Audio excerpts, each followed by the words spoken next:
Fox Newsmaker Saturday starts now. Thanks for joining us on Newsmaker Saturday. Another extraordinary week in Washington, D.C., beginning with special counsel Robert Mueller breaking his silence for the first time since he took the job of special counsel 2 years ago. And then, of course, the conclusion of the report 6 weeks ago. To discuss all of the doings in Washington, veteran Fox News political reporter, I call him our savant, Chad Pergram. Chad, great to see you again. Thanks for having me. Great to see you. Listen, this impeachment talk in the wake of what Mueller did on Wednesday. Let me begin where the appointment order begins, and that is interference in the 2016 presidential election.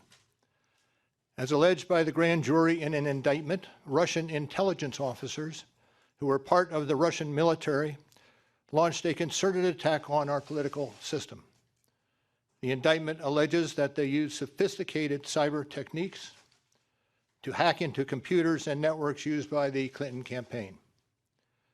They stole private information and then released that information through fake online identities and through the organization WikiLeaks. The releases were designed and timed to interfere with our election and to damage a presidential candidate. And at the same time, as the grand jury alleged in a separate indictment, a private Russian entity engaged in a social media operation where Russian citizens posed as Americans in order to influence an election. These indictments contain allegations, and we are not commenting on the guilt or the innocence of any specific defendant. Every defendant is presumed innocent unless and until proven guilty. The indictments allege, and the other activities in our report describe, efforts to interfere in our political system. They needed to be investigated and understood, and that is among the reasons why the Department of Justice established our office. That is also a reason we investigated efforts to obstruct the investigation. The matters we investigated were of paramount importance. It was critical for us to obtain full and accurate information from every person we questioned. When a subject of an investigation obstructs that investigation or lies to investigators, it strikes at the core of their government's effort to find the truth and hold wrongdoers accountable. Let me say a word about the report. The report has two parts, addressing the two main issues we were asked to investigate. The first volume of the report details numerous efforts emanating from Russia to influence the election. This volume includes a discussion of the Trump campaign's response to this activity, as well as our conclusion that there was insufficient evidence to charge a broader conspiracy. And in the second volume, the report describes the results and analysis of our obstruction of justice investigation involving the president. The order appointing me special counsel authorized us to investigate actions that could obstruct the investigation. We conducted that investigation, and we kept the office of the acting attorney general apprised of the progress of our work. And as set forth in the report, after that investigation, if we had had confidence that the president clearly did not commit a crime, we would have said so. We did not, however, make a determination as to whether the president did commit a crime. The introduction to the volume 2 of our report explains that decision. It explains that under long-standing department policy, a president cannot be charged with a federal crime while he is in office. That is unconstitutional. Even if the charge is kept under seal and hidden from public view, that too is prohibited. The special counsel's office is part of the Department of Justice, and by regulation, it was bound by that department policy. Charging the president with a crime was therefore not an option we could consider. The department's written opinion explaining the policy makes several important points that further informed our handling of the obstruction investigation. Those points are summarized in our report, and I will describe two of them for you. First, the opinion explicitly permits the investigation of a sitting president because it is important to preserve evidence while memories are fresh and documents available. Among other things, that evidence could be used if there were co-conspirators who could be charged now. And second, the opinion says that the Constitution requires a process other than the criminal justice system to formally accuse a sitting president of wrongdoing. And beyond department policy, we were guided by principles of fairness. It would be unfair to potentially accuse somebody of a crime when there can be no court resolution of the actual charge.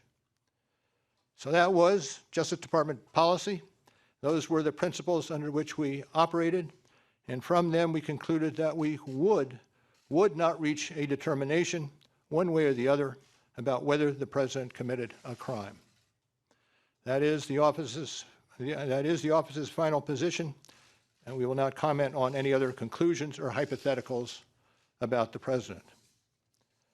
We conducted an independent criminal investigation and reported the results to the Attorney General, as required by department regulations. The Attorney General then concluded that it was appropriate to provide our report to Congress and to the American people. At one point in time, I requested that certain portions of the report be released. The Attorney General preferred to make the entire report public all at once, and we appreciate that the Attorney General made the report largely public, and I certainly do not question the Attorney General's good faith in that decision. And I will close by reiterating the central allegation of our indictments, that there were multiple, systematic efforts to interfere in our election. And that allegation deserves the attention of every American. There's no obstruction, there's no collusion, there's no nothing. It's nothing but a witch hunt. This is a witch hunt by the media and the Democrats, their partners. And it keeps going. I thought it was finished when the report was released, but it goes on, and to me it was the same, frankly, as the report. And he said basically it was the same as the report. Look, Robert Mueller should have never been chosen because he wanted the FBI job and he didn't get it, and the next day he was picked as special counsel. So you tell somebody, I'm sorry, you can't have the job. And then after you say that, he's going to make a ruling on you. It doesn't work that way. Plus, we had a business dispute. Plus, his relationship with Comey was extraordinary. What is the appetite for impeachment, and could you please give us an instructive point of reference, given where we were with Richard Nixon when they were on the verge of talking about impeachment and where we are now? Well, the first thing that was important for Democrats, and it probably works in Nancy Pelosi's favor, is the fact that the House of Representatives has, for the most part, been out of session this past week for the Memorial Day holiday. Had Robert Mueller come out and spoke with Democrats here in Washington, and for that matter, Republicans, Capitol Hill would have absolutely exploded. And Nancy Pelosi probably would have been, pushed, maybe not to make a decision on impeachment, but that would have been every single question, and it would have commanded the narrative. The fact that this runs into next week sometime, or when Congress returns in the coming days, that lets a little bit of the air out of the balloon. Now, here's the important point. Is it a perception that it's nothing that they're doing in Washington but talking about impeachment? Because they're sure talking about it. Democrats are very concerned that that's the only part of the narrative that people are hearing. As we speak right now, there are 432 members of the House of Representatives. 235 are Democrats, and guess how many are for impeachment? A total of 44. 44. One Republican, Justin Amash, Republican of Michigan. That means there's 9.8% of the House of Representatives for impeachment. That's a long way away from having the votes to move impeachment. You know what the vote was in the House of Representatives in early 1974 to authorize the House Judiciary Committee to launch its impeachment probe of Richard Nixon? 410 to 4. They are nowhere near the same galaxy right now. That is so instructive, because all we hear is from the real progressive side of the Democratic Party that is calling for impeachment proceedings to begin, or at least hearings. And in fact, one of them is an Arizona freshman congressman, our former mayor, Greg Stanton, who sits on the House Judiciary, as you know. He called for it. today, but he would be in the vast minority here, right?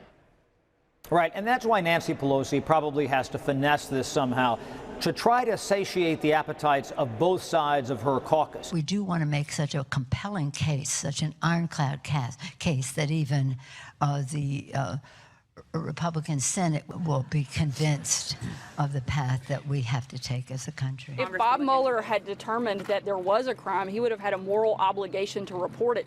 And you know, one of the other issues here that's coming into play is whether or not Robert Mueller will be subpoenaed to testify.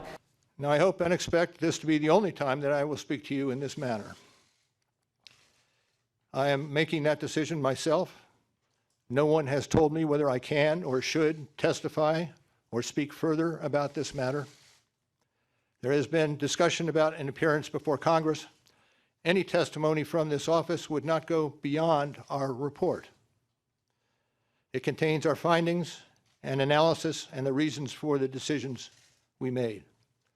We chose those words carefully, and the work speaks for itself. And the report is my testimony. I would not provide information beyond that which is already public in any appearance before Congress. In addition, access to our underlying work product is being decided in a process that does not involve our office. So beyond what I've said here today and what is contained in our written work, I do not believe it is appropriate for me to speak further about the investigation or to comment on the actions of the Justice Department or Congress. They still have not sorted out whether or not they were going to have William Barr, the Attorney General, be held in contempt of Congress. They've just done that at the committee level. They have a lot to sort out, and so that's going to command all of this news oxygen when they're trying to focus on other bread and butter issues, especially in those swing districts. Stanton, you know, that's a Democratic district. That's a district that's not really in play. There's other districts, though, that are in play, and if they're not talking about health care and they're talking about impeachment, that's a problem for the Democrats going into 2020. Well, that's I wanted to talk to you a little bit about that, because some of these freshman Democrats in the House, they won in districts that Donald Trump carried in 2016. If they get sucked into this impeachment thing, this could be a nightmare for Democrats in 2020. Am I right? Right, and that's a problem. But here's the way that Democrats could, and I'm going to underscore that, could flip the script. If voters perceive Republicans as not being tough enough on the president and not doing appropriate oversight and investigation, and if those Republicans running against those Democrats in those swing districts that Democrats won in 2018 and flipped are perceived as kind of looking the other way, that works in the Democrats' favor. We don't really know how that could work out, but that is a distinct possibility. Even though they ran on health care and these bread and butter issues, that's a possibility for Democrats going into 2020, and it's a risk for Republicans who, with the exception of Justin Amash, have mostly been in lockstep with the president. You have been around a long time. You know Nancy Pelosi. She is crafty. She is really smart about how to navigate Washington. How tenuous is her hold on the speakership right now, do you think? No problem whatsoever. I mean, I talked to David Cicilline, who's a Democratic congressman from Rhode Island, who's a member of the lower tier of the leadership in the Democratic caucus. And he said, she's going to make the decision based on, where we are. There's no threat to her right now. And she dropped a breadcrumb a couple of days ago in talking about how they're going to proceed. She indicated that they weren't going to move on impeachment unless they had an ironclad case and they could make it in the Senate. Under the Constitution, it takes a 2/3 vote to convict someone and throw them out of office. That's only happened 8 times total with judges and other officials in the history of the Republic. So Nancy Pelosi is telling her caucus, unless we have the votes and the political will, just not in the House, but also in the Senate, we're not going to approach that. And that's how she's able to make that case and to some degree finesse this among House Democrats. Okay, let's talk, since you love history, let's talk about it on a presidential level. You've got Andrew Johnson, who was impeached. Then you fast forward to Richard Nixon, way up, 1973, 74. They start to talk about impeachment. He resigns. We never got there. Then you have Bill Clinton impeached but cleared in the U.S. Senate. Now you've got this talk about Donald Trump. Are we starting to get to a point where something the founders never envisioned, using impeachment to overturn the will of the voters on an election? I mean, we're starting to see this pattern.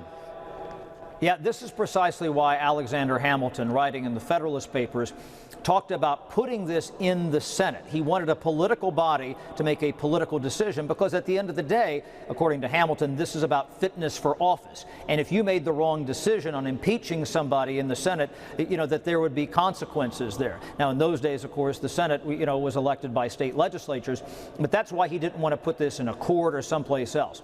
There would be consequences if it goes that way. And so now, obviously, we have direct election of senators, so there is more political consequence, and that's largely why you know, Bill Clinton was not convicted in the Senate. Right. It was pretty clear that Richard Nixon would be, and keep in mind they just moved the articles of impeachment through the Judiciary Committee with Nixon. He saw the writing on the wall; it never even went to the House floor. Right. So the point that we're getting in a pattern here, where when the results of the election are not what one side or the other likes, it was Republicans with Clinton.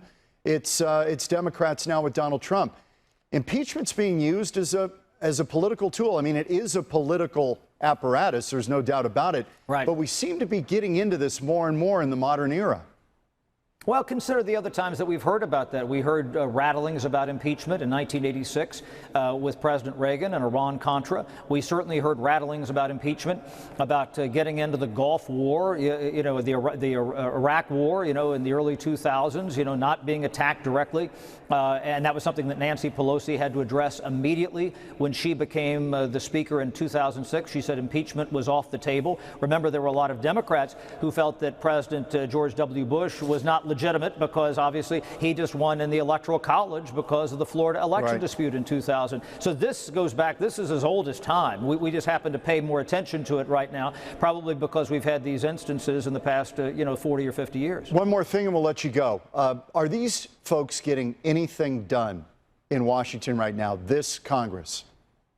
Well, so far, we've had blocked in the past 3 or 4 days a disaster relief bill. The Senate really hasn't moved any legislation at all. They have to lift the debt ceiling sometime this summer. They have to keep the government open. Infrastructure talks have fallen apart. So the short answer is no. Chad Pergram, great to see you in D.C. I don't know how you handle it, my friend, but you're a trooper, and we appreciate your time on Newsmaker Saturday. Thanks, Chad. Great to see you. Thanks for having me. When we return on Newsmaker Saturday, it's a journey of healing, as a Valley mother for the first time visits a site where her 2 daughters died in a plane crash 2 years ago. I think you'll be moved and inspired by Cynthia Larmore's story. It's still ahead on Newsmaker Saturday.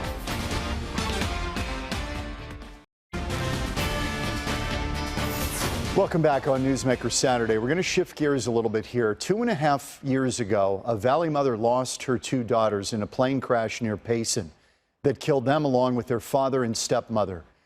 Last weekend, I hiked to the crash site with Cynthia Larmore, the girls' mother. She asked me to accompany her on the journey to the place where her girls, her only children, Tori, 14, and Skylar, 12, perished. It was a profoundly moving experience and one that I wanted to share with you. 1 foot in front of the other.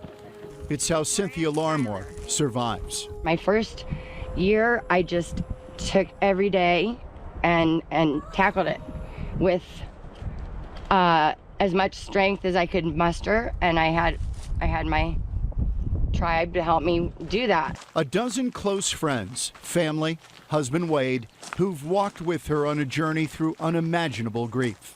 It's no accident that God put these people in my life years ago, all of them years ago. And they will pull her through once again, along the Arizona Trail, to the rock formation that signals the hard right turn straight up the mountain. We're gonna make it. But also the fact that I'm with all of you who love and support me and are memorializing the girls once we get up to the top. It inspired them to be here on this day, this climb, this journey of healing. Oh my gosh, what? All the more painful because it never should have happened. These are the haunting messages Cynthia received from her girls as they departed Scottsdale, headed for Telluride, Colorado. 25 minutes later, they were gone. The NTSB determined Cynthia's ex-husband, who was piloting the plane, should not have flown that day. Low-hanging clouds, poor visibility, and snow. Conditions far beyond his capabilities. It set the plane on a collision course with the Muggione rim. Terrain, terrain, pull up.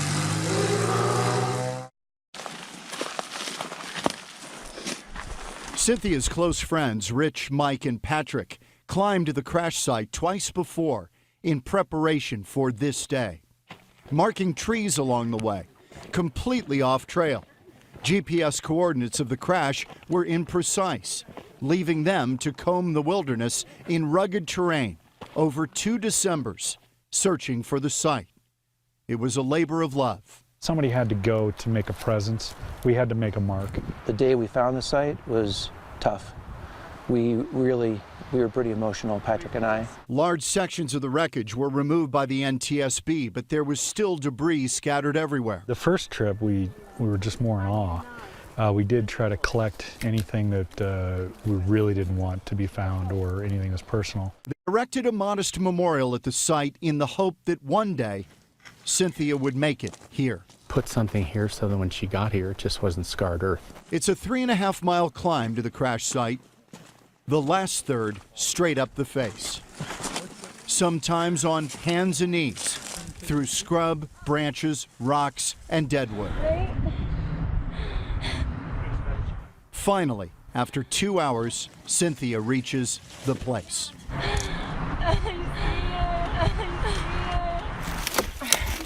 Oh. We made it.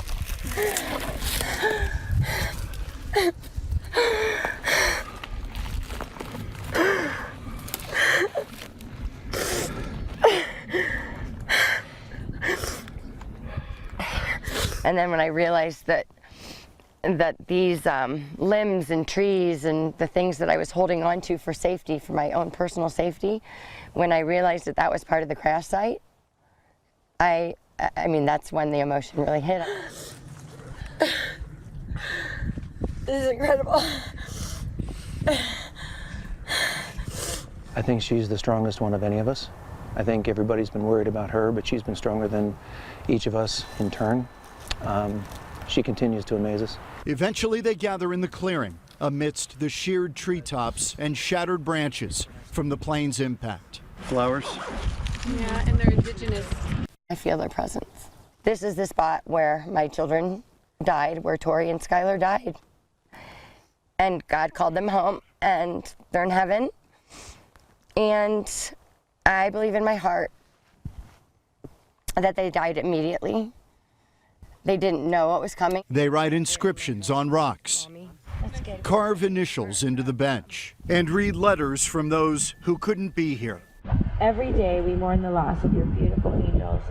Today was an important day, I think, for everyone, and I knew it would take some time before they would be ready to do it, but I'm very glad that we're here today.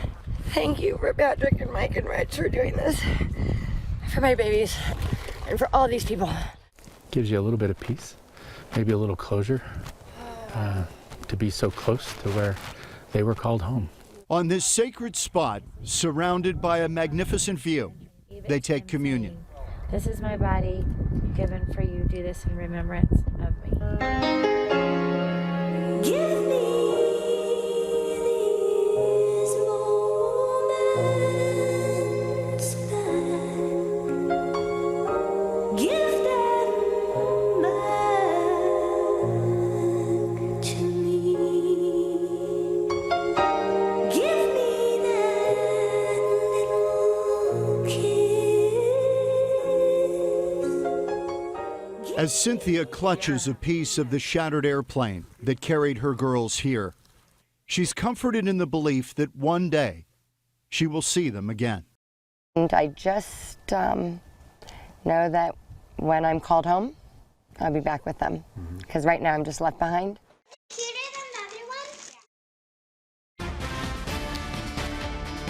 A special thanks again to Chad Pergram from Fox News for spending some time with us. It's always enlightening. And again to Cynthia Larmore for inviting me along on a journey to the place where her girls died in a plane crash 2.5 years ago, a journey I will never forget. I'd love to hear from you. Reach out on social media. You can find me at John Hook Fox 10 on both Facebook and Twitter. That's Newsmaker Saturday for this week. We'll see you again next week.